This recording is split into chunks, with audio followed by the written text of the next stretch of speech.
Timnas Indonesia U23 sedang bersinar, hampir masuk ke Olimpiade dan berpeluang untuk menjadi tuan rumah kualifikasi Piala Asia. Tetapi, bisakah pemain abroad dilepas oleh klub-klubnya di Eropa? Ini bukan cuma sepak bola, tapi ini merupakan sejarah, guys. Oke, kali ini kita kembali akan membahas tentang Timnas Indonesia U23, yang mana Timnas Indonesia U23 yang akan menuju Piala AFF dan juga Timnas Indonesia akan menjadi tuan rumah dan bermain di Stadion Gelora Bung Karno GBK serta Stadion Patriot, yang mana kali ini kita akan bahas, guys. Jadi, Piala AFF atau ASEAN Cup U23 akan berlangsung pada bulan Juli mendatang dan Timnas Indonesia U23 akan dipimpin oleh pelatih barunya, yaitu Gerald Penenbroek. Setelah itu, target selanjutnya adalah kualifikasi Piala Asia U23 yang akan digelar pada bulan September. Menariknya, guys, karena Timnas Indonesia berhasil masuk 4 besar di Piala Asia yang sebelumnya dan hampir lolos ke Olimpiade di Qatar, maka Timnas Indonesia kali ini berada di pot kedua dalam drawing AFC, yang mana seharusnya Timnas Indonesia berada di pot 1. Namun perubahan yang mungkin sedikit merugikan Timnas Indonesia yang dihitung dari 3 turnamen sebelumnya, sehingga Timnas Indonesia ini masuk ke dalam pot 2. Nah, dari total 11 grup, Timnas Indonesia berpeluang besar menjadi tuan rumah kualifikasi. PSSI melalui Ketua Umumnya Pak Erick Thohir sudah mengajukan permintaan agar Timnas Indonesia ini menjadi tuan rumah. Kalau disetujui, kemungkinan Stadion Gelora Delta Sidoarjo di Jawa Timur akan digunakan, yang mana stadion tersebut baru saja direnovasi. Jadi, setelah Piala AFF yang digelar di Jakarta dan juga di Bekasi, maka kualifikasi AFC bergeser ke Sidoarjo, guys. Nah, pengundian grup akan dilakukan pada bulan Juni mendatang di markas AFC, yaitu di Kuala Lumpur, Malaysia.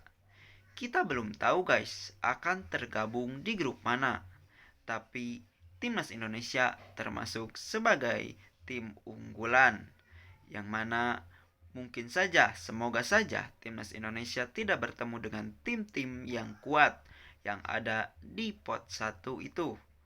Ya, semoga saja bisa Kuwait mungkin ya, Kuwait, Tajikistan lah. Jangan yang susah-susah lah, semoga saja ya. Nah, jadi formatnya ada 11 grup yang mana masing-masing diisi oleh 4 sampai 5 tim. Nah, dari 4 sampai 5 tim itu hanya juara grup yang otomatis lolos ke putaran final. Ditambah juga 5 runner up terbaik, yang mana final akan digelar di Arab Saudi pada bulan Januari 2026 mendatang. Nah, Timnas Indonesia sendiri masuk ke dalam pot 2. Di pot 3, guys, ada Bahrain, Suriah, Filipina, Singapura, Lebanon, Timur Leste, Laos, India, Myanmar, Hong Kong, Cina Taipei. Adapun di pot 4 yang berisikan negara Brunei Darussalam, Guam, Pakistan, Bangladesh, Macau, Nepal, Sri Lanka, Bhutan, dan juga Mongolia. Timnas Indonesia sendiri entah bisa bertemu dengan siapa saja dari pot 1, pot 3, dan juga pot 4, karena kita akan menunggu hasil drawing tersebut yang akan dilaksanakan di Kuala Lumpur, Malaysia ya guys ya, pada bulan Juni mendatang. Nah, sekarang kita membahas soal pemain ya guys ya. Karena Kjell Penenbook kemungkinan akan memanggil nama-nama besar yang mana abroad di luar negeri. Siapa saja di antara mereka yang akan mungkin dipanggil oleh pelatih Kjell Penenbook ini? Yang pertama ada Justin Hubner, yang mana dia abroad di Liga Inggris ya guys ya bersama Wolves. Ada Rafael Struijk, yang mana Rafael Struijk ini berada di klub Australia. Selanjutnya ada Ipar Jenner, yang mana Ipar Jenner berada di FC Utrecht di era divisi Belanda guys. Selanjutnya ada Marcelino Ferdinand, yang mana Marcelino Ferdinand ini turut bermain perdananya kemarin di Oxford United, yang mana berada di Liga Inggris. Selanjutnya ada Jens Repan. Jens Repan yang kemungkinan bisa saja dipanggil untuk menjadi sosok striker. Selanjutnya ada Dion Max, pemain baru yang dinaturalisasi pada tahun kemarin ya, baru-baru ini. Selanjutnya ada Mauro Zylstra. Walaupun ini belum dinaturalisasi, semoga secepatnya untuk dinaturalisasi. Selanjutnya ada Mirano Jonathan, kalau misalkan dia dinaturalisasi tepat waktu. Terus ada Christian Kjaer, ada Elkan Bagot, yang mana sudah lama tidak mengisi kedalaman timnas Indonesia.